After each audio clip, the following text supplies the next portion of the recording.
Imagine a scenario where the power goes out and you're left with a pantry full of food. Yet by week 5, you're not eating because your body, under prolonged stress, simply stops wanting food. This isn't just a psychological response, it's a documented physiological reaction. The body's biochemistry shifts, reducing the desire for food as a survival mechanism.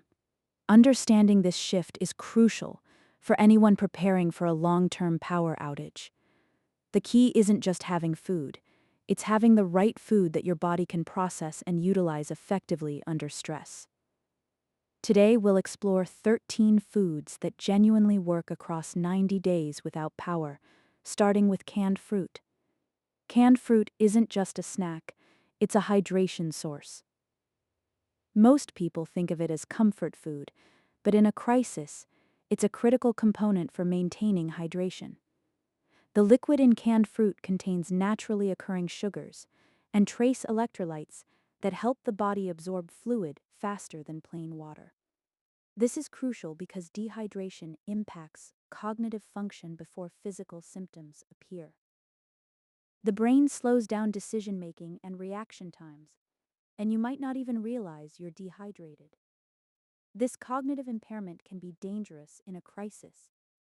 So instead of thinking of canned fruit as a snack, consider it a hydration resource. Divide it across several hours when clean water is uncertain. The fruit is secondary. The liquid is the point. This shift in thinking can be the difference between clear thinking and confusion in a crisis. Now, let's move on to the next essential food item that can help you maintain your body's biochemistry during a prolonged power outage. Next up, rolled oats. These are often overlooked in emergency food planning because people assume they need to be cooked. However, rolled oats can be soaked in cold water for 30 to 60 minutes and become fully digestible and nutritionally intact without heat. This makes them a valuable food source in a power outage. Oats have a low glycemic index, which means they release energy slowly and steadily, preventing the spikes and crashes that can lead to fatigue, brain fog, and irritability. These symptoms can compound stress and reduce your ability to function effectively.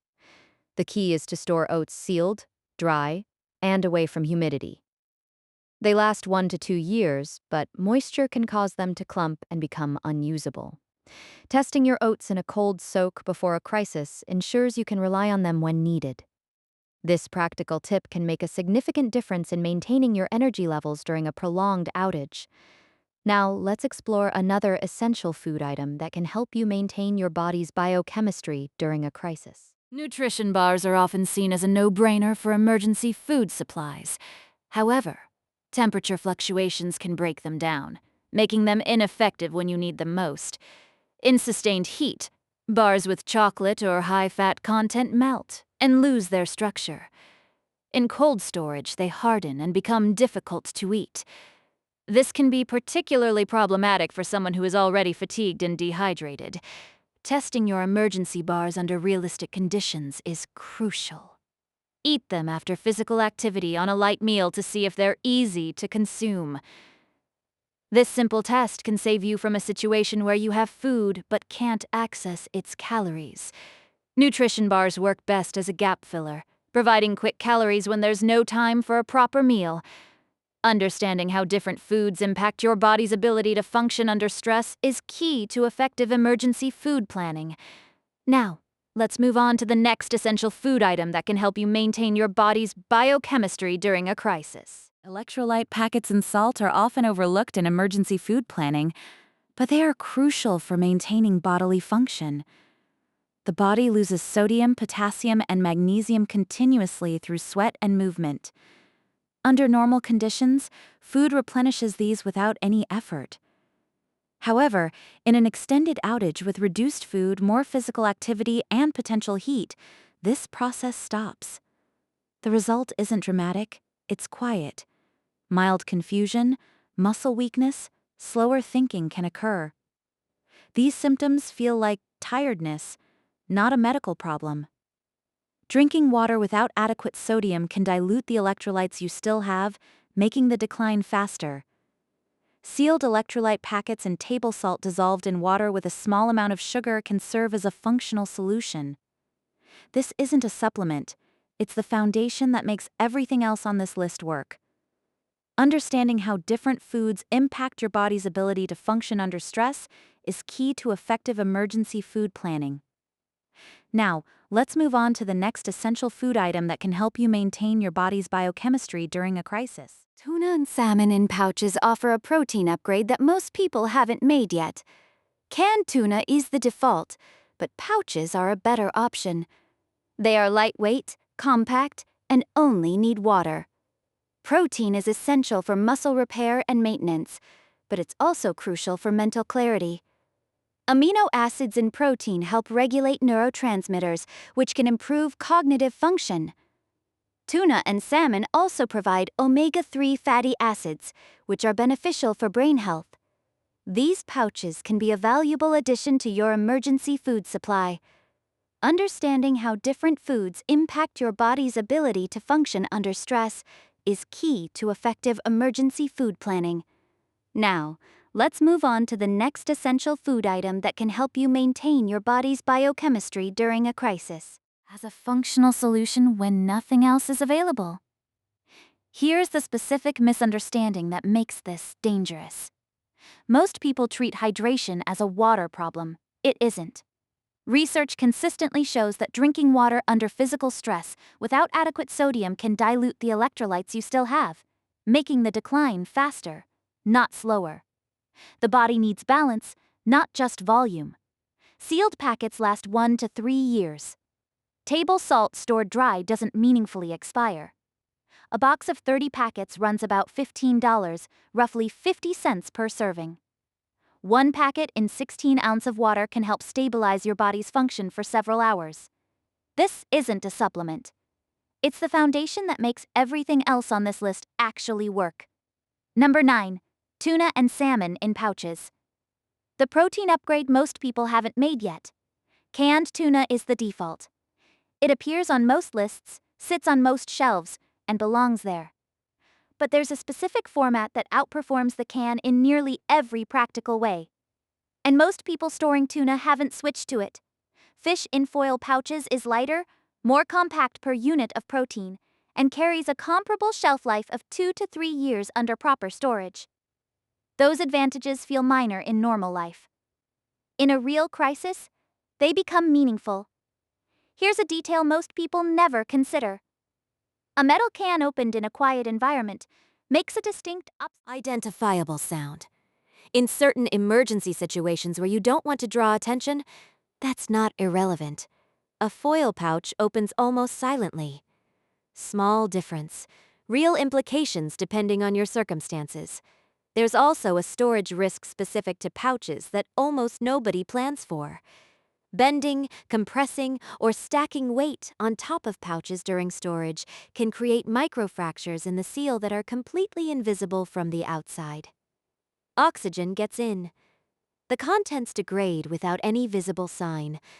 You pick up a pouch that looks perfectly fine and only discover the problem when you open it and have no backup.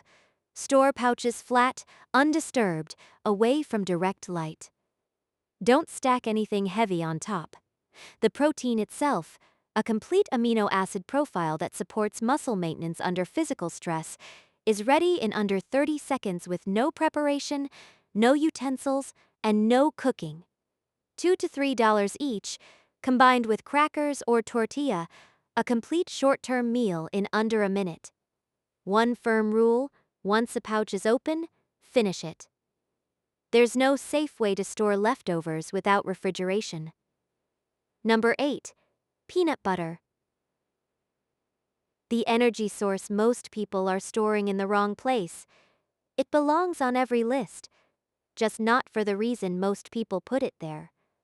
The common thinking is that peanut butter is Valuable because it's filling. In a real outage, filling is the wrong goal. Stability is, and those two things aren't the same. Peanut butter delivers slow, consistent energy without any cooking, refrigeration, or prep beyond opening the jar. That steady release, rather than a spike and drop, is what actually matters when meals are infrequent and your body is managing stress. Here's where most people quietly lose that value without knowing it happened. They store it in the wrong spot. The kitchen counter, the cabinet above the stove, the eye-level pantry shelf. These are among the warmest places in most homes. And heat is what breaks peanut butter down, slowly, invisibly, with no change in smell or appearance. The natural oils separate and oxidize over time. The product looks and tastes the same, but it's no longer providing the same steady energy. You feel a little more tired, a little slower, and you'll put it down to the situation, not to where you've been keeping the jar. Unopened, it lasts 1 to 2 years in stable conditions. Once opened, 3 to 6 months, but only if the temperature stays controlled. Most store brands cost under $3. Store it low, sealed tightly, away from any heat source. Use small amounts as a stabilizer, not a full meal. And always pair it with water. The thick texture is harder for a dehydrated body to process than most people expect. Number 7, canned beans. The item that becomes essential at exactly the moment no one sees it coming. By the end of day 7 of a real power outage, most people are eating exactly what they planned. Crackers, peanut butter, nutrition bars, shelf-stable goods, and their body starts slowing down. Not from a caloric shortfall, from a lack of fiber. Without fiber, the digestive system can't extract nutrition efficiently from the food being consumed. You're eating regularly, but getting less and less from each meal. Energy dips in a way that doesn't respond to eating more. A heaviness sets in that feels like fatigue, but doesn't have an obvious cause because everything looks fine from the outside. According to dietary research, fiber plays a direct role in gut motility, nutrient absorption, and even mood regulation through the gut-brain axis. When that system breaks down, the effects ripple across the whole body. Canned beans address this directly. They're one of the most fiber-rich, shelf-stable foods available.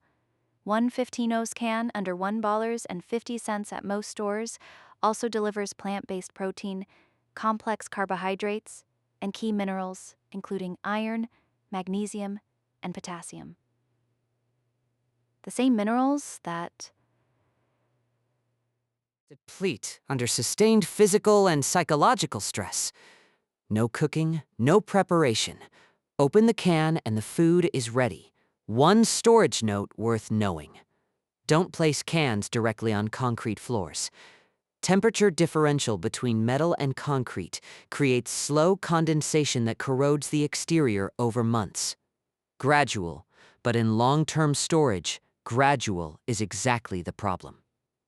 And before opening any can in this situation, check the seams for swelling. Look for deep dents. Watch for any sign of leakage. Without medical access, a compromised can is a genuine risk, not just an inconvenience.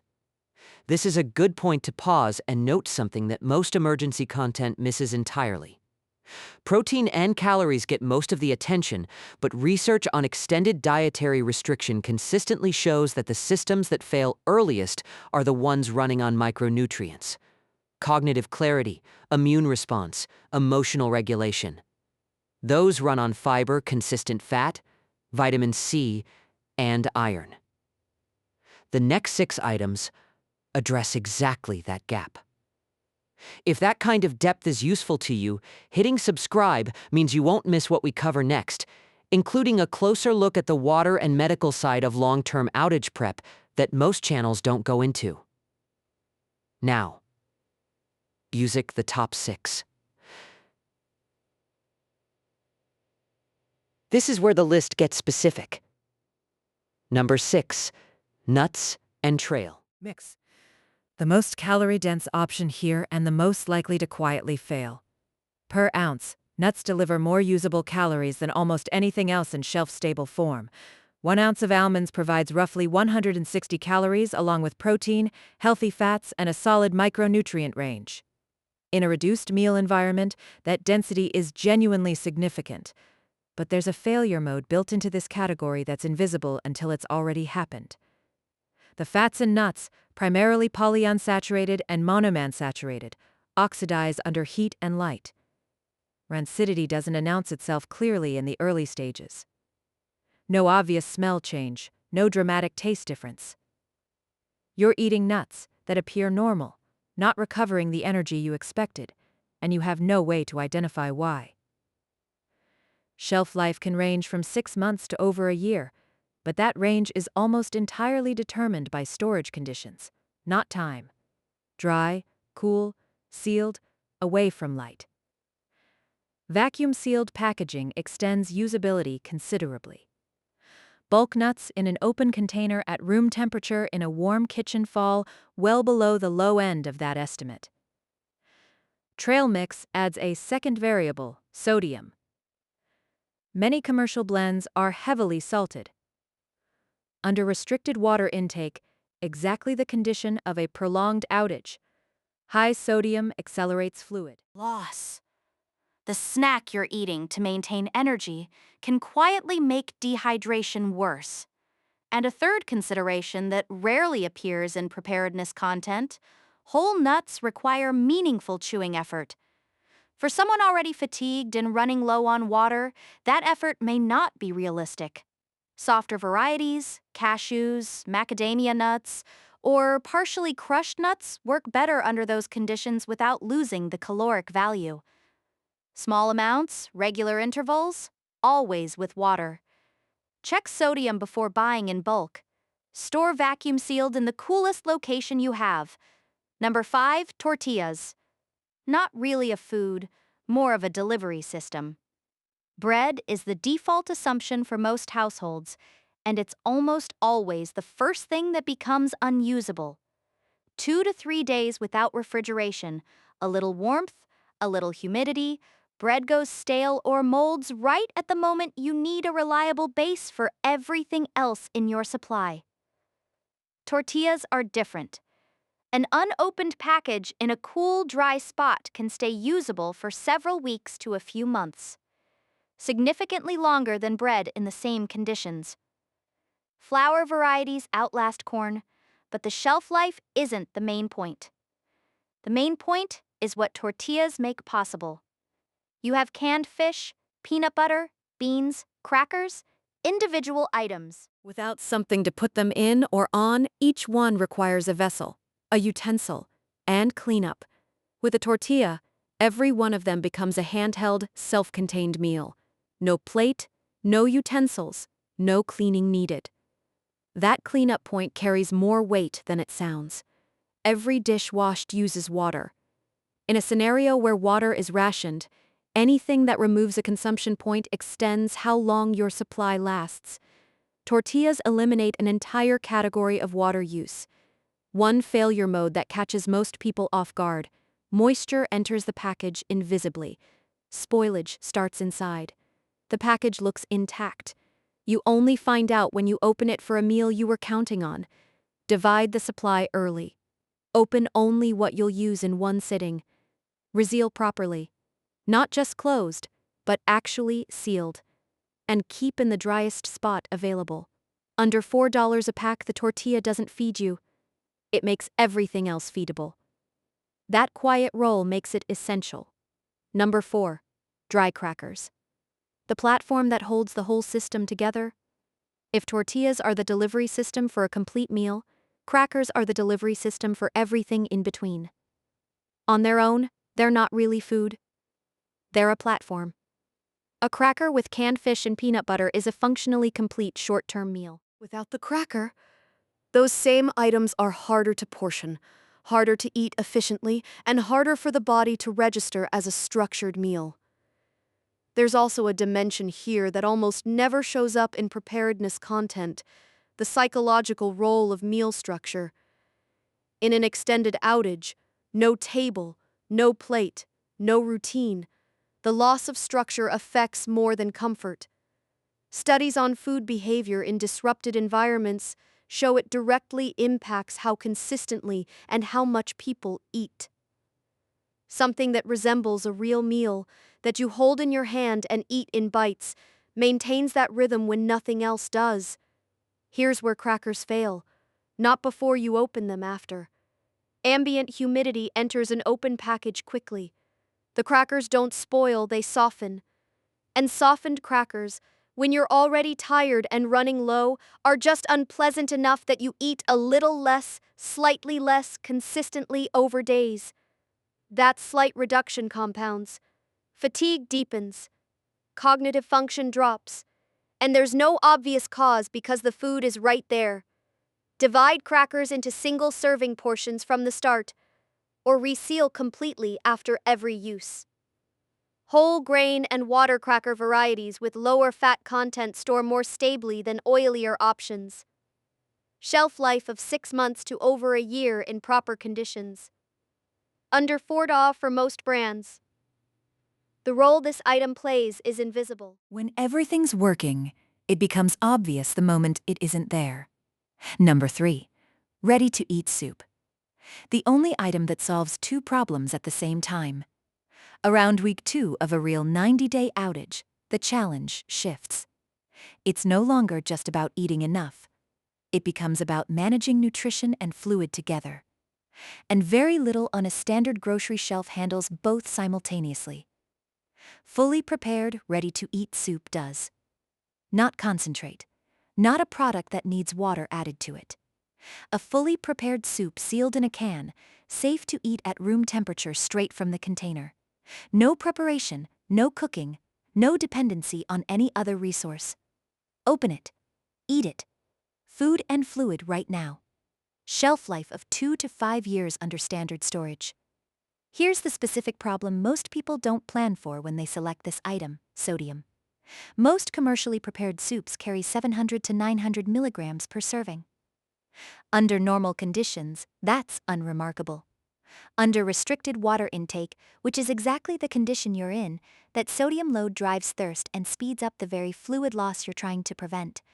Eating an entire can while already dehydrated can actually leave you worse off than before you opened it. The fix is simple. Treat each can as a throughout-the-day resource, not a single meal. Half in the morning, half in the afternoon. The nutrition and fluid distribute evenly, the sodium stays manageable. The body gets steady input rather than a spike. One selection distinction worth making before you're in a crisis.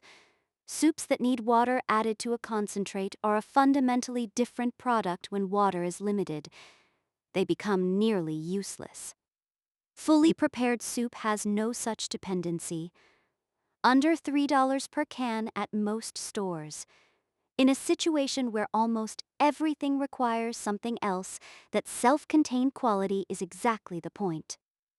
Number 2, canned meat. The protein decision most people have already gotten wrong. The most common protein choice in emergency prep is jerky.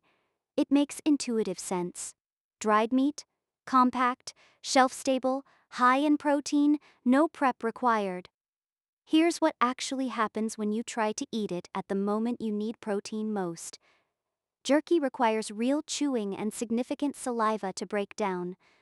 After several days of limited food, reduced water, disrupted sleep, and sustained stress, both of those are in short supply.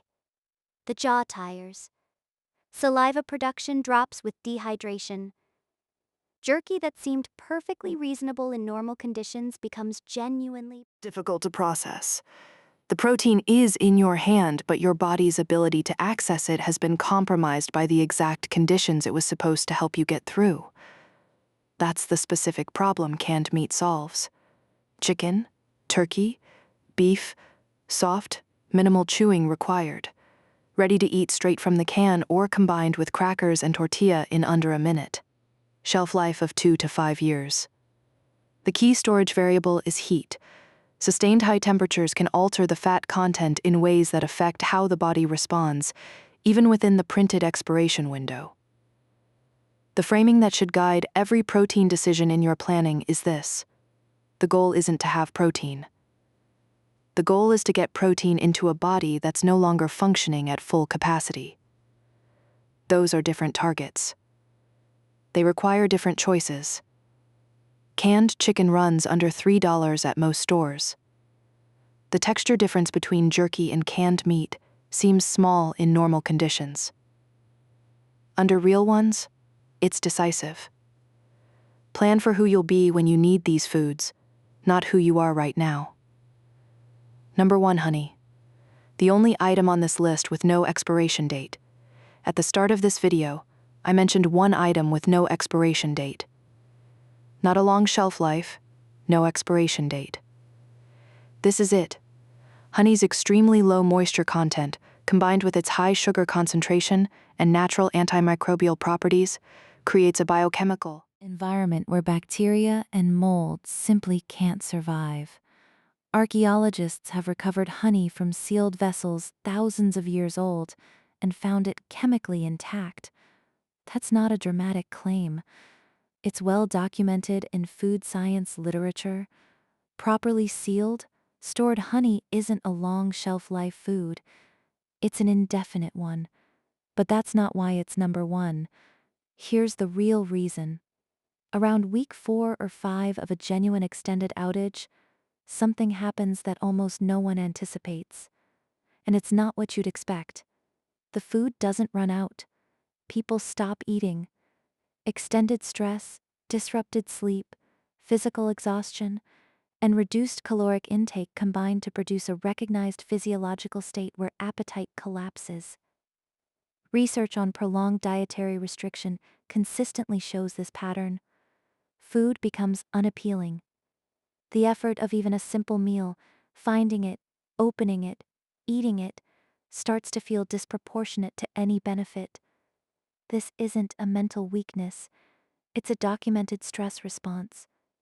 And it's one of the primary ways people lose function long before their food supply is actually gone. The food exists, they stop eating it. That's exactly the moment honey addresses. A teaspoon delivers glucose directly into the bloodstream. Absorption starts within minutes. Faster than complex carbohydrates, faster than anything else on this list. No digestion barrier, no waiting. Baseline function returns quickly enough to open something else, eat a real meal, and keep going when stopping had started to feel like the easier option. One detail that causes people to throw away perfectly. Music good honey over time or with temperature changes it crystallizes, becomes thick, granular, hard to pour. Most people assume it's spoiled. It isn't. The honey is chemically unchanged. Place the jar in warm water for a few minutes and it returns to liquid. Crystallization is a physical change, not a chemical one. Throwing it out means discarding one of the most reliable items in your entire supply. A 16-oz jar runs $8 to $10 at most stores.